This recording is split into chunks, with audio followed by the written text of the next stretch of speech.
राधे राधे, जय श्री कृष्णा। स्वागत है आपका हमारे चैनल पे नर्सिंग विजन पे। जी हाँ, आज हम लोग पढ़ने वाले हैं। क्या पढ़ने वाले हैं? तो आज हम लोग पढ़ने वाले हैं हॉस्पिटल इक्विपमेंट एंड आर्टिकल्स। जी हाँ, आज का हमारा टॉपिक होने वाला है हॉस्पिटल इक्विपमेंट एंड आर्टिकल्स। तो चलिए चालू करते हैं बिना किसी देरी के। हॉस्पिटल इक्विपमेंट यानी कि equipment. Equipment are tool and machine use in hospital for patient caring. ये कह रहा है कि इक्विपमेंट वो चीजें होती है जो कि पेशेंट के केयर करते समय यूज की जाती है, उसे हम लोग इक्विपमेंट बोल देते हैं। जैसे कि मशीन हो गया या फिर कोई सी भी चीज हो गई, जैसे हमारा फोर्सेप हो गया। फोर्सेप कहने का मतलब है कैंची हो, कैंची और जो भी टूल्स हम पेशेंट के केयरिंग के टाइम पे यूज करते हैं उसे हम लोग इक्विपमेंट बोल देते हैं। अब देखो, इसको अगर इंट्रोडक्शन में लिखना हो तो क्या लिखेंगे? इंट्रोडक्शन में लिख देंगे हॉस्पिटल में मरीज की देखभाल करते समय कई प्रकार की उपकरण का उपयोग करते हैं, जैसे कपड़ा, फर्नीचर और अन्य सामग्री। और इन सभी चीजों को हम लोग इक्विपमेंट बोलते हैं जो कि पेशेंट के केयरिंग करते टाइम पे, देखभाल करते टाइम पे यूज की जाती है। ठीक है, जो भी चीजें यूज की गई हो उसे हम लोग बोल देते हैं इक्विपमेंट। अब देखो, इक्विपमेंट तो बोल दिया, लेकिन इक्विपमेंट भी कई टाइप्स के होते हैं। तो अब इसके हम लोग टाइप्स जान लेते हैं। टाइप ऑफ इक्विपमेंट मतलब कि कितने टाइप्स के इक्विपमेंट होते हैं। तो सबसे पहला जर्नल इक्विपमेंट। जर्नल इक्विपमेंट मतलब कि बीपी अपरेटस, जिसको हम लोग स्पेग्नो मैनोमीटर्स भी बोलते हैं। ठीक है, और उसके बाद से थर्मोमीटर। ये थर्मोमीटर, स्पेग्नो मैनोमीटर, ये सारी चीजें हैं जो जर्नल है। ठीक है, जो कि जिसका यूज तो होना ही होना है। अगर जो आपके पास कोई सा भी नॉर्मल पेशेंट आया है, ठीक है, कोई नॉर्मल पेशेंट भी आया है ना, तो भी आप इसका यूज करेंगे। ठीक है, क्योंकि ये जर्नल भैया, आप स्टेथोस्कोप और थर्मोमीटर और स्पेग्नो मैनोमीटर का यूज करके उसका वाइटल लेंगे, सारी चीजें लेंगे, तो ये तो नॉर्मल है। तो ये जर्नल इक्विपमेंट आ गए। ठीक है, उसके बाद से आता है स्पेशल इक्विपमेंट। स्पेशल इक्विपमेंट जैसे कि वेंटिलेटर, ईसीजी मशीन। ये स्पेशल इसलिए हो गया क्योंकि ये मतलब कि हर केस में तो यूज नहीं होगा ना। वेंटिलेटर का तो हर केस में यूज नहीं करोगे। नॉर्मल पेशेंट आ गया भैया, वेंटिलेटर लगा दो, नहीं, नहीं यूज होगा। वेंटिलेटर स्पेसिफिक टाइम पे स्पेसिफिक पेशेंट को ही, जिसको रिक्वायरमेंट है उसके लिए ही यूज की जाती है, तो इसीलिए इसको स्पेशल इक्विपमेंट में डाल दिए।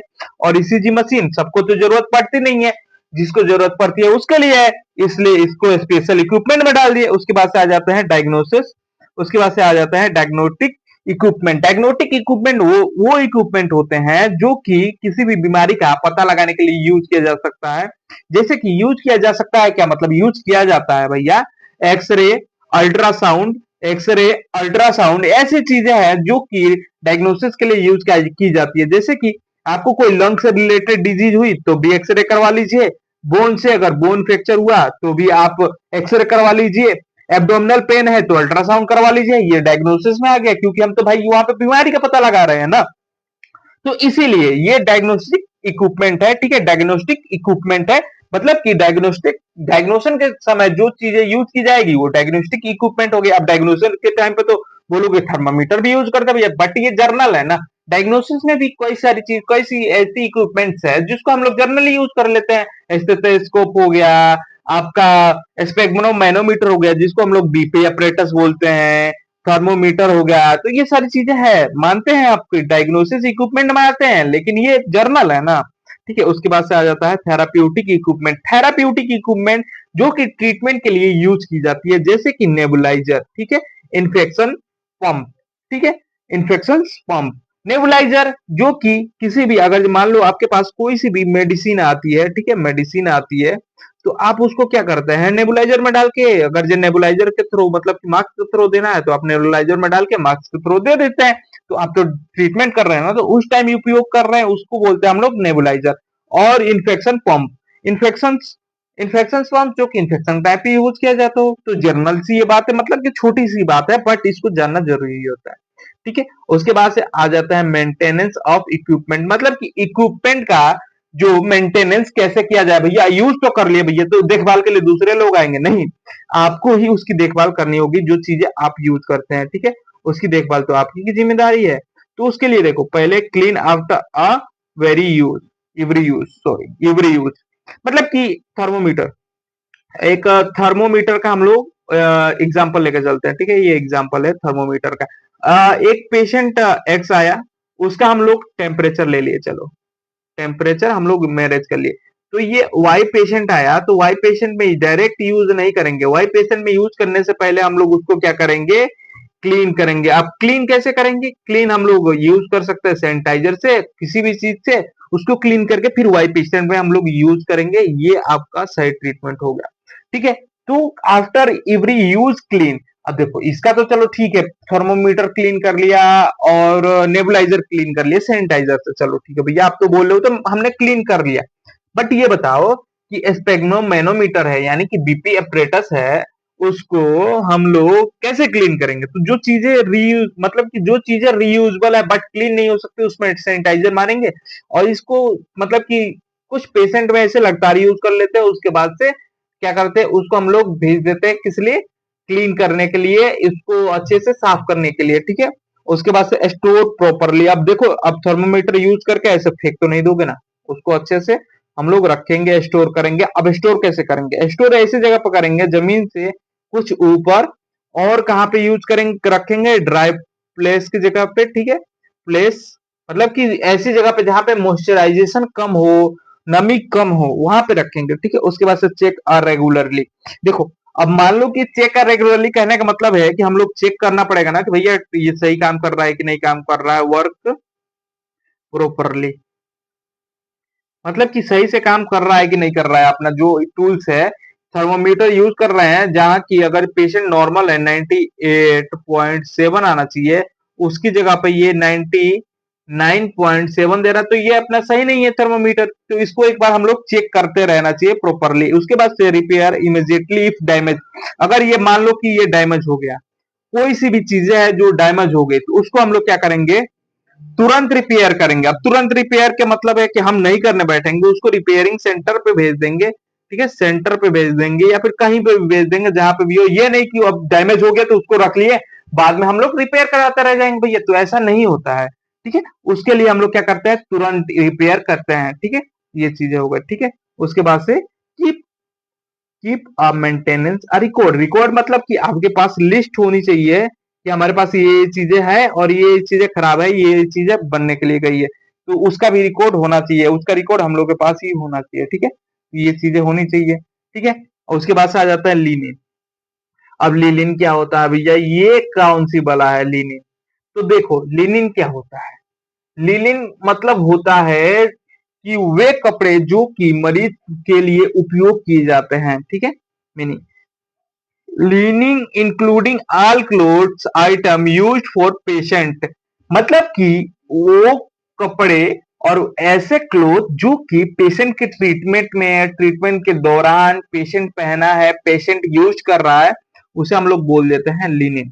ठीक है, linen including all clothes item used for a patient, patient के लिए मतलब कि वे कपड़े जो मरीज के लिए उपयोग किए जाते हैं। ठीक है, उसे हम लोग क्या बोलेंगे, लीनिन। ठीक है, ऐसे कपड़े जो कि पेशेंट के लिए उपयोग किए जाते हैं उसे हम लोग बोल देते हैं लीनिन। ठीक है, अब अपने कपड़े को नहीं बोल देंगे लीनिन, जैसे हम लोग एप्रोन वगैरह पहने हैं तो पेशेंट के ट्रीटमेंट के लिए हम लोग यूज कर रहे हैं, बट वो हमारी सेफ्टी पर्पस के लिए है ना, तो उसे लीनिन में हम लोग नहीं इंक्लूड करते हैं। ठीक है, अब उसके बाद से आ जाता है टाइप ऑफ लीनिन, मतलब कि लीनिन के कितने प्रकार होते हैं, टाइप्स। तो देखो, बेडशीट, जो कि आम बात है कि भैया पेशेंट लेटेगा, पेशेंट बेड पे, तो एक बेडशीट देनी पड़ेगी। Pillow, pillow cover, pillow cover, तकिया का खोली हो बस उसी को बोल रहा है पिलो कवर। फिर से उसके बाद से आता है ड्रॉ शीट। ठीक है, ड्रॉ शीट बिछाने के लिए, ओढ़ने के लिए, ये सारी चीजें। उसके बाद से टॉवल्स। ठीक है, ये सारी चीजें। और उसके बाद से आता है आपका पेशेंट गाउन। पेशेंट गाउन क्या होता है, जो कि ये मान लो ये पेशेंट है, ये पेशेंट है, जो पेशेंट को ट्रीटमेंट के दौरान, एक सेकंड, पेशेंट को ट्रीटमेंट के दौरान जो कपड़े हम लोग पहनाते हैं उसे हम लोग बोलते हैं पेशेंट गाउन। ठीक है, ये है पेशेंट गाउन। ठीक है, ये कपड़ा, इसको पेशेंट गाउन बोल देते हैं। ठीक है, इस कपड़े को हम लोग बोल देते हैं पेशेंट गाउन, जो कि ट्रीटमेंट के दौरान पेशेंट पहना हुआ है उसे पेशेंट गाउन बोल देंगे। अब उसके बाद से आ गए नीचे, नीचे आने के बाद से क्या, केयरिंग ऑफ लिनेन, मतलब कि लिनेन का भी केयरिंग करना पड़ेगा, मतलब कि जो पेशेंट यूज कर रहा है, यूज हुआ है पेशेंट के दौरान, या फिर यूज कर रहा है, या फिर यूज होने वाला है, तो उसका केयर कैसे करेंगे, तो उसे हम लोग एक बार देख लेते हैं। देखो, पहले सेपरेट एंड ड्राई लिनेन, देखो पहले क्या करेंगे, सेपरेट करेंगे, अलग करेंगे कि चलो मान लो कि 20 कपड़े हैं जिसमें से 8 कपड़े यूज्ड हैं, ठीक है, यूज्ड हैं और 12 कपड़े अनयूज्ड हैं, ठीक है, अनयूज्ड हैं, ठीक है। तो ये अनयूज्ड को अलग रखेंगे, यूज्ड को अलग रखेंगे, ठीक है। और इसके बाद से इसको क्या करेंगे, अब यूज्ड यानी डर्टी, डर्टी वाले को अलग कर दिए और यूज्ड वाले अनयूज्ड वाले को अलग कर दिए। Wearing a gloves when a handling, अब हमेशा ग्लव्स पहन के रखना है। चलो ये यूज्ड वाला है ना, इसको भी हम लोग अलग करते टाइम, सेपरेट करते टाइम हम लोग ग्लव्स पहन के रखेंगे, ठीक है। वॉश एंड डिसइंफेक्टेड प्रॉपरली, अच्छे से धुलाई करवानी है, उसको अच्छे से डिसइंफेक्टेड करवाना है। कैसे? अच्छे से, जैसे कि मान लो कि पेशेंट है या फिर जो भी चीज अगर नहीं की है तो जो ये मान लो कि ये एक्स पेशेंट है, ये कोई गाउन पहना है, चलो मान लो कि ये कोई गाउन पहना है और ये वाई पेशेंट है। अगर जो हम गाउन को यहाँ पे अच्छे से प्रॉपरली ना वॉश करवाएं तो ये यहाँ पे आएगा तो जो इन्फेक्शन है डायरेक्ट इसके अंदर ट्रांसफर हो जाएगा ना। तो इसीलिए अच्छे से हम लोग वॉश करेंगे, डिसइंफेक्टेड प्रॉपरली करेंगे ताकि अगला पेशेंट जो है वो बीमार ना हो। उसके बाद से store and clean in dry places, ठीक है, ड्राई प्लेस ये आपको मैंने बता दिया था। अच्छे से उसके यूज करेंगे और क्या करेंगे, उसको अच्छी जगह पे ड्राई प्लेस पे रखेंगे। ऐसी जगह पे नहीं रखेंगे जहां पे मॉइस्चराइजेशन हो या फिर थोड़ा सा भी गीलापन हो, वहां पे नहीं रखेंगे, ठीक है। उसको अच्छे से सूखे जगह पर रखेंगे। अब उसके बाद से आ जाते हैं रबर ग्लव, रबर गुड्स। अब ये गुड्स मतलब अच्छा नहीं, ठीक है, रबर गुड्स। रबर गुड्स का मतलब होता है कि रबर से बनी हुई चीजें, ठीक है, रबर से बनी हुई सामग्री, ठीक है। अब इसका एग्जाम्पल क्या हो गया, इसका एग्जाम्पल हो गया रबर ग्लव, जो कि बिल्कुल जर्नल इक्विपमेंट है, इसको यूज करना ही करना है। हॉस्पिटल में आप गए तो ग्लव्स पहन लीजिए, कुछ भी कर रहे हैं ग्लव्स पहन लीजिए। खाना खाने से पहले आप ग्लव्स उतारेंगे, फिर खाना खाने के बाद ग्लव्स पहन लीजिए। पेशेंट देख रहे हैं ग्लव्स पहन लीजिए, पेशेंट ट्रीटमेंट है ग्लव्स पहन लीजिए, वैसे ही है, ठीक है। उसके बाद से आता है क्या है, मैकिनोटोस, मैकिनोटोस, ठीक है। ये क्या है आपका मैकिनोटोस, ठीक है। तो मैकिनोटोस क्या होता है, देखो एक सेकंड, ये क्या है आपका मैकिनोटोस। मैकिनोटोस यानी कि वाटर प्रूफ रबर सीट, इसे मरीज के नीचे बिछाया जाता है ताकि बेड गीला ना हो, ठीक है।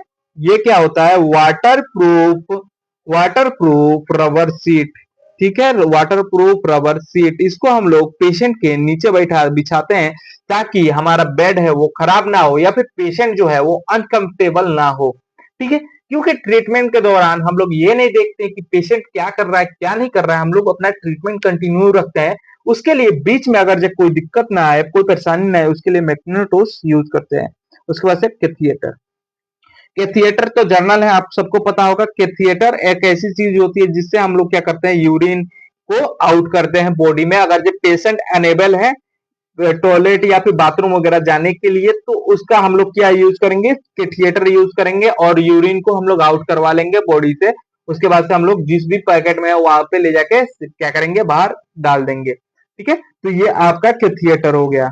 ये क्या होता है, ये एक फ्लेक्सिबल रबर का है या फिर प्लास्टिक का ट्यूब होता है। समझो कि ये एक रबर या प्लास्टिक का ट्यूब होता है जिसको हम क्या करते हैं, नोज के थ्रू यानी कि नाक के द्वारा पेट के अंदर डाला जाता है ताकि स्टोमक को देखा जाए। इसे हम एनजी ट्यूब भी बोलते हैं। एनजी ट्यूब यानी कि नोजो गैस्ट्रिक ट्यूब भी बोलते हैं, इसे हम लोग एनजी ट्यूब भी बोलते हैं यानी कि नोजो गैस्ट्रिक ट्यूब भी बोलते हैं। ये क्या करता है, ये अंदर पेट के अंदर जाता है और देखता है कि पेट के अंदर क्या चीज है क्या नहीं है। इसकी लंबाई कम से कम 105 सेंटीमीटर से लेके 125 सेंटीमीटर तक होती है, ठीक है। इतनी इसकी लंबाई हो जाती है, ठीक है, 105 से लेके 125 सेंटीमीटर तक ये लंबा हो जाता है, ठीक है। तो ये आपका है। उसके बाद से आपका आ जाता है एयर कॉन्सिस, ठीक है। तो ये एनजी ट्यूब के बारे में तो आप जान ही गए, ठीक है। तो एनजी ट्यूब क्या होता है, सीधे मतलब समझो कि नाक के द्वारा डाला जाता है पेट के अंदर देखने के लिए कि क्या चीजें चल रही है क्या चीजें नहीं चल रही है, ठीक है। उसके लिए ये चीजें यूज की जाती है ना। तो ये आपका क्लियर हो गया। उसके बाद से आता है आपका एयर कॉन्सिस, एयर कॉन्सिनस। एयर कॉन्सिनस एक ऐसा रबर का प्लास्टिक होता है जो गोल होता है जिसके द्वारा हवा भरी जाती है मरीज के अंदर। ठीक है, समझो कि पेशेंट है, पेशेंट को अगर सांस लेने में तकलीफ है, ऑक्सीजन ना देके डायरेक्ट हम लोग क्या करेंगे, इसी से O2 का एडमिनिस्ट्रेशन करेंगे, मतलब कि अंदर डालेंगे। उसके बाद से हॉट वाटर बॉटल, ये आपको पता ही है, गर्ल्स को तो ज्यादा ही पता होगा क्योंकि पीरियड के दौरान ज्यादा यूज किया जाने वाला इक्विपमेंट में से एक है ये आपका हॉट वाटर बोतल। ठीक है, इसका हम लोग यूज कब करते हैं, सिकाई के लिए और ये सारी चीजें के लिए हम लोग यूज करते हैं। ठीक है, तो ये आपका है। उसके बाद आता है प्रिंसिपल ऑफ केयरिंग, मतलब कि कौन से ऐसे तरीके हैं जिसके द्वारा इसका केयर कर सकते हैं। तो सबसे पहले वॉश एंड माइल्ड सोप, मतलब कि इसको तो धोना है साबुन से, लेकिन कैसे, माइल्ड सोप से। ठीक है, उसके बाद से dry in said, not direct sunlight, इसको डायरेक्ट सनलाइट में नहीं सुखाना है, इसको सैड में सुखाना है। सैड कहने का मतलब है कि छाव में ही सुखाना है, ज्यादा डायरेक्ट ऐसे धूप में ले जाकर नहीं डालना है, जैसे हम लोग कपड़ों को डायरेक्ट डाल देते हैं। डू नॉट फोल्ड टाइटली, मतलब कि इसको ऐसे टाइटली फोल्ड करके कस के बांध के नहीं रख देना है। ठीक है, keep away from a heat, इसको हीट से दूर रखना है। हीट से मतलब कि ज्यादा टेम्परेचर जहां पे हो उससे हम लोग दूर रखेंगे। किसको, रबर्स को, रबर्स गुड्स को। ये रबर्स गुड्स की बात हो रही है, लिनिन की बात नहीं हो रही है। लिनिन को तो आप सनलाइट में ड्राई कर सकते हो, बट रबर्स को हीट से दूर रखना पड़ता है और सारी चीजों को क्राई, मतलब कि सारी चीजों को देखभाल करनी पड़ती है। उसके बाद से आ गया स्टोर विथ अप, देखो stare with a powder and preventing stickiness. देखो क्या होता है रबड़ में, अगर आप इसको ऐसे एक दूसरे के ऊपर रख दोगे ना तो ये एक दूसरे से चिपक जाएगा। तो क्या करते हैं, एक दूसरे के ऊपर रखने से पहले, एक दूसरे के ऊपर रखने से पहले इसके नीचे, इसके बीच में पाउडर को लगाया जाता है ताकि ये एक दूसरे में चिपक ना जाए, स्टिक ना हो जाए, इसलिए इसको पाउडर को लगाया जाता है। अब आ जाते हैं ग्लासवेयर। ग्लासवेयर कहने का अर्थ है कि ऐसी चीजें जो कि ग्लास से बनी हुई है, जैसे कि glass spring and measuring jar.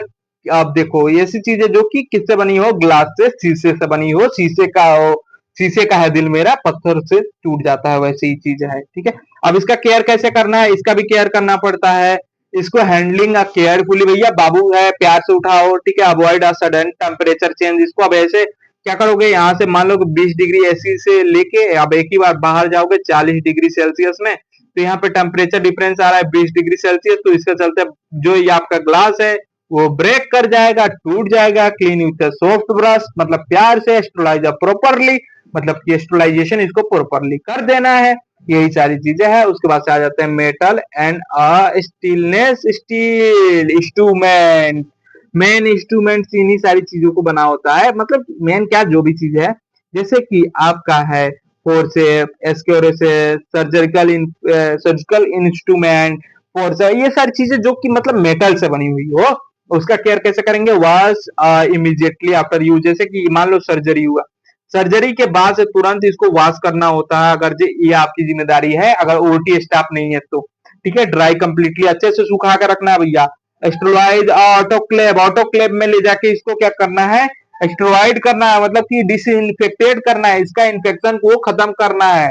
ठीक है, उसके बाद से ऑयलिंग ज्वाइंट इफ नीड, मतलब कि ये मान लो कि आपका फोर्सेप, ठीक है, इस ज्वाइंट पे, इस ये वाले ज्वाइंट पे यहाँ पे ऑयल डालना पड़ेगा, क्योंकि अगर ऑयल नहीं डालेंगे तो ये जाम हो जाएगा, इसलिए। उसके बाद से आपका आता है स्टोर, अब प्रॉपरली अच्छे से रखना है, बस यही है।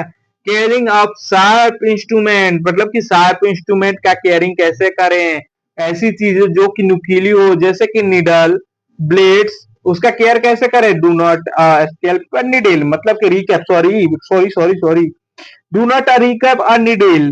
ठीक है, नीडल को दोबारा रिकैप नहीं करना है। Dispose in a sharp container, sharp container आपको बताया था, व्हाइट डस्टबिन में डालना है, उसमें हम लोग नुकीली चीजें डालते हैं, ऐसे है। डू नॉट बेंड और ब्रेक, अब इसको तोड़ने और इसको मोड़ने की कोशिश ना करें, नहीं तो इसमें आपकी ही हानि हो सकती है, तो कृपया ध्यान रखें, अपनी सुरक्षा पर खेलें, सॉरी अपनी जिम्मेदारी पर खेलें। फॉलो बायोमेडिकल वेस्ट, ठीक है, बायोमेडिकल वेस्ट को फॉलो करें, बायोमेडिकल वेस्ट बीएमडब्ल्यू को फॉलो करें। ठीक है, उसके बाद से आ गया आपका एनिमल, सॉरी एनिमल। ठीक है, इसमें क्या आता है आपका यूरिनलिस, उसके बाद से bed pan, kidney tray care, इसका मतलब कैसी चीजें जो ट्रे वगैरह हो, wash with disinfected properly dry, वैसे ही चीज है जो do not a metal brush से इसको लेकर ऐसे रगड़ नहीं देना जैसे कि ईट साफ कर रहे हो, नहीं, इसको क्या करेंगे, स्टोर सेफली, ठीक है। अब उसके बाद से आते हैं प्लास्टिक गुड, जैसे रबर गुड्स था वैसे ही प्लास्टिक गुड है, ठीक है, मतलब कि प्लास्टिक से बनी हुई चीज है। प्लास्टिक ट्रे जो कि जैसे कि इंजेक्शन ट्रे हो गया, सारी चीजें होती है। उसके बाद से आता है आपका आईवी सेट, ठीक है, आईवी सेट इंट्रावेसल्स, ठीक है। उसके बाद से आता है मेजर अ क्वार्टनरी, ठीक है, में, ठीक है, मेजरिंग कंटेनर्स, ठीक है। उसके बाद से care avoid a high heat, clean with a mild determination and dry before storing, मतलब सुखा कर रखना है। और do not strict of surface, मतलब कि सरफेस ऐसे लेकर रगड़ नहीं देना, या अभिजीत होश में वैसा नहीं करना है, ठीक है, ये सारी चीजें, ठीक है। तो इसको ऐसे लेके रगड़ नहीं देना है जमीन पे। उसके बाद से आता है hospital furnaces, sorry hospital furnace, furnace बोल रहा हूं मैं, फर्नीचर्स, ठीक है। तो इसके टाइप्स कितने हो गए, hospital bed, bed side of locker, जैसे कि ये समझो ये बेड है तो इसके साइड साइड एक लॉकर उठा होता है, ठीक है, ये सारी चीजें ताकि पेशेंट गिरे ना। Wheelchair, strict care, over bed tools, अब केयर ऑफ फर्नीचर, क्लीन करना है, साफ रखना है, बस यही सारी चीजें जो कि हम लोग नॉर्मल लाइफ में रखते हैं। तो आपका चैप्टर खत्म यहाँ पे। थैंक यू, राधे राधे, जय श्री कृष्ण।